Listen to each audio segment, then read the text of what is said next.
Jabardasth extra dose. సత్తుపండుపై చంద్ర చేసే ఆధిపత్యానికి అడ్డుకట్ట నేను వేస్తానంటూ ఎంట్రీ ఇచ్చేస్తున్నారు మన రాఘవ. ఎంట్రీ సంగతి ఓకే, కానీ ఎండింగ్ లో ఏం జరుగుతుందో తెలియాలంటే మాత్రం ఈ స్కిట్ చూడాల్సిందే. Please welcome Chamak Chandra and team.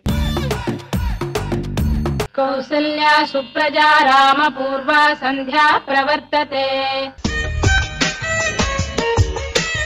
అబ్బో రిచ్ మ్యాన్, ధనవంతుడేనా? హలో మేనేజర్, నాకు ఒక బెంచ్ కారు, నా భార్యకి ఒక బెంచ్ కారు, 2 కార్లు బుక్ చేయి. ఏంటి స్టాక్ లేదా? బ్లాక్ లో అయినా పర్వాలేదు, బాంబే నుంచి రప్పించు. ఏంటో జీవితం. నా తాతల కాలం నుంచి ఇదే సైకిల్ మీద తిరుగుతున్నాను, వాడి తాతల కాలం నుంచి అదే కారులో తిరుగుతున్నాడు. నేను చేసుకున్న పాపం ఏంటో, వాడు చేసుకున్న పుణ్యం ఏంటో ఏం అర్థం అవట్లేదు. నేను బ్లాక్ లో సినిమా టికెట్ కూడా కొనలేకపోతున్నా, వాడేమో బ్లాక్ లో కార్లు కొంటున్నాడు. జీవితం పాడగాను. సార్, కరెంట్ బిల్ 900 చిల్లర వచ్చింది. 900? 900 కరెంట్ బిల్ ఎలా కట్టాలయ్యా? కరెంటు వాడింది మీరు, బిల్లు కట్టాల్సింది మీరు. పైగా నన్ను అడితే నేనేం చెప్తాను? ఇదిగోండి బిల్లు. కరెంట్ బిల్లు 900 నేను ఎలా కట్టాలి? ఇంత వస్తాయి. ఉన్నారా సార్ ఇంట్లో? ఏంటి 900 కరెంట్ బిల్ వచ్చింది. నీకు 900 కరెంట్ బిల్ వస్తే నన్ను అడుగుతావేంటయ్యా? మరి ఎవరిని అడగాలి? ఉన్నోడికి లేనోడికి ఒకటే రేట్ పెట్టారుగా, యూనిట్ రేటు. ఎవరిని అడగాలి సార్? ప్రభుత్వాన్ని అడుగు. నా పక్కింట్లో ఉన్న గొప్పడే సమాధానం చెప్పకపోతే గవర్నమెంట్ ఏం సమాధానం చెప్తా సార్? 900 కరెంట్ బిల్ వచ్చింది నాకు, ఎలా కట్టమంటారు మమ్మల్ని? మైండ్ ఏమైనా దొబ్బిందా వీడికి? ఏం మాట్లాడతాడో అర్థం కాదు. ఈ రోజు కూడా నీళ్లు రావట్లేదు. ఏమైంది? ఈ రోజు కూడా కుళాయిలో నీళ్లు రావట్లేదండి. మనకి ఎందుకు వస్తాయి నీళ్లు? మన కుళాయిలో నీళ్ళని గొప్పడి ఇంట్లోకి వెళ్తే మనకు కుళాయిలో నీళ్ళు ఎందుకు వస్తాయి? అరే గొప్పడా, గొప్పడా, అరే గొప్పడా, బయటికి రాకు సార్.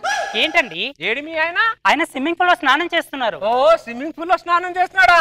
విన్నావే పిచ్చిదానా? స్విమ్మింగ్ పూల్ లో స్నానం చేస్తున్నాడంట. మన కుళాయిలో వచ్చే నీళ్ళని వాడు స్విమ్మింగ్ పూల్ లో పెట్టేసుకుంటే మనకి నీళ్ళు ఎక్కడి నుంచి వస్తాయి? ఏంటి గొడవ? గొప్పలతో గొడవ పడేంత గొప్పని కాదు సార్ నేను. అరే మాట్లాడితే గొప్పోళ్ళు గొప్పోళ్ళని దొబ్బకరా. విషయం ఏంటో చెప్పు. నా కుళాయిని నీ స్విమ్మింగ్ పూల్ లో పెట్టుకుంటే నాకు నీళ్ళు లేవు ఇక్కడ. నీ నీళ్ళు ఏంట్రా? నీ నీళ్ళు? నా నీళ్ళే అవి. నా నీళ్ళతో నేను జలకాల స్నానం చేస్తున్నావు అక్కడ. ఏంటండి వీళ్ళ గోల? ఇల్లు వాస్తు బాగుందో లేదో అని చూశాను కానీ పక్కింటోళ్ళు బాగున్నారో లేదో అని చూడలేదే. సరే పద. ఏంటో కూరగాయలు ధరలు మండిపోతున్నాయి. ఒక సామాన్యుడు ఎలా తినగలడు? ఈ కూరగాయల ధరలు రేటు పెట్టడానికి కారణం ఎవరో నాకు అర్థమై చావట్లేదు. ఇంకెవరు? ఆ పక్కింటి గొప్పోడే.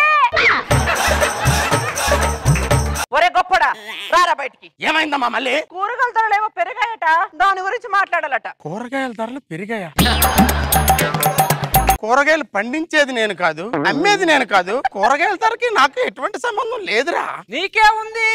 నాకే ఉందా? నీకి మాత్రమే ఉంది. రే పనికి మాలోడా. ఏమండి? బంగులో పిప్పి పోతే పోతాను. ప్రతి దానికి నాకే సంబంధం ఉందంటావేంట్రా నువ్వు? నీకే ఉంది. నువ్వు కూరగాయలు కొనడానికి వెళ్తావు, నువ్వు వాడు చెప్పిన రేటు నువ్వు కొనేస్తావు. ఎందుకంటే బేరమాడు గొప్పడివి కదా. నీకు అమ్మిన రేటుగా మా లాంటి సామానుడికి అమ్ముతున్నాడు. మేము కొనలేక తినలేక కేజీ కూరగాయలు కొనాల్సింది 1/2 కేజీ కూరగాయలు తీసుకొని వచ్చా. ప్రపంచంలో గొప్ప నేను ఒక్కనే లేనురా, ఇంకా చాలా మంది ఉన్నారా. నాకు ప్రపంచంలో ఉన్న గొప్పలతో ఎవరితో సంబంధం లేదు. నా ఇంటి ముందు ఉన్న గొప్పడితోనే నాకు సంబంధం. నాకు ఎవరితో సంబంధం లేదు. ఆ రోజు రాత్రి ఇంట్లో అన్ని దోమలే, ఇంట్లో నిద్రే పట్టట్లేదు. ఆ గొప్పడేమో హ్యాపీగా పడుకున్నాడు. అరే గొప్పడా, బయటికి రా. ఏమైందిరా మళ్ళీ? దోమలు నిద్రే పోనివట్ల నా ఇంట్లో దోమలు. పనికి మాలోడా, నీ ఇంట్లో దోమలు పడితే నా ఇంటికి వచ్చి అడుగుతారంట నువ్వు. మరి ఎవరిని అడగాలి? ఎవరిని అడగాలరా? నువ్వు గొప్పడివి కాబట్టి ఇంట్లో జట్టు నెట్టు పెట్టుకొని హ్యాపీగా పడుకుంటావు. నువ్వు జట్టు నెట్టు పెట్టుకోవడం వల్ల అన్ని ఇంట్లో ఉన్న దోమలన్నీ నా ఇంట్లోకి వస్తున్నాయి. ఇదిగో చూడు, ఇప్పటికైనా దోమ నాకే కరుస్తుంది కానీ నీకు కరుస్తుందారా? మీరు రక్తం తాగి ఈ దోమలు రక్తం తాగితే బతకాలా చావాలరా? బతకాలా చావాలా?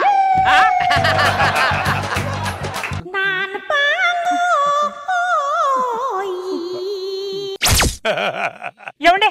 ఏమైందండి? ముందు పైకి లేవండి. ఏమండి?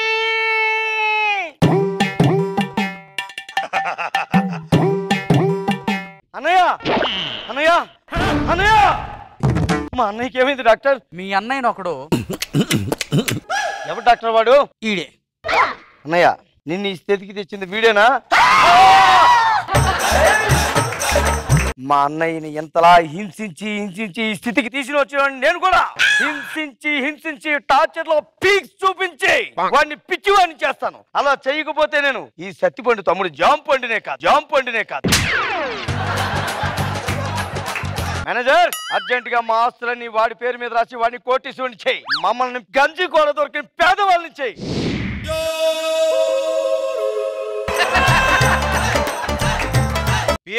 నా పెళ్ళ మీద 2 ఆడి కార్లు బుక్ చేయి సార్. నా పేరు మీద 2 ఆడి కార్లు బుక్ చేయి. అలాగే సార్. అలాగే పని మనిషి కూడా ఒక ఆడి కార్ కొనిపెట్టు, రావడానికి ఇబ్బంది పడుతుంది. ఒక కొత్త ట్రైన్ కూడా బుక్ చేయి. ట్రైనా? కొనలేమా? ట్రైన్ కొనొచ్చు సార్, పట్టాలు ఏటాకి ల్యాండ్ కొనలేదు. సర్లే. వదినా, అన్నయ్యని తీసుకురా. అన్నయ్య, ఇప్పుడు నేను నిన్ను ఇక్కడికి ఎందుకు తీసుకురమ్మన్నానో తెలుసా? వాడిని ఎంతలా టార్చర్ పెట్టాడో నేను కూడా వాడిని టార్చర్ పెడతా. నువ్వు ఈ కళ్ళతో చూడాలి.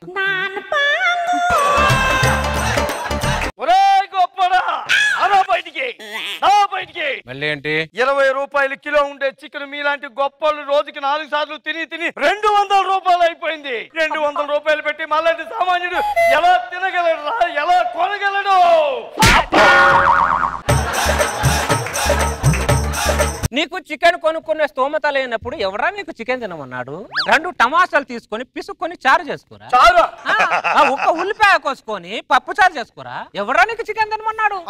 ప్రోటీన్స్ అని మీ గొప్పలకినా మా సామాన్యులకు అక్కర్లేదా? ప్రోటీన్ కావాలా నీకు?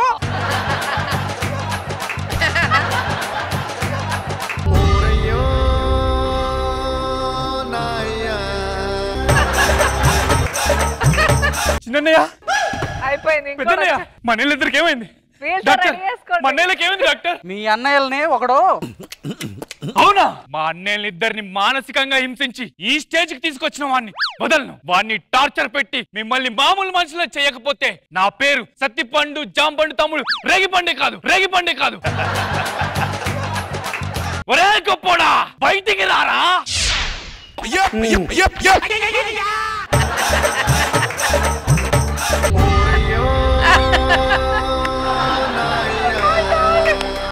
పలిసి కొట్టుకుంటున్నారా ఇంటి పక్కరా? ఎదవల్లారా ఎదవలు.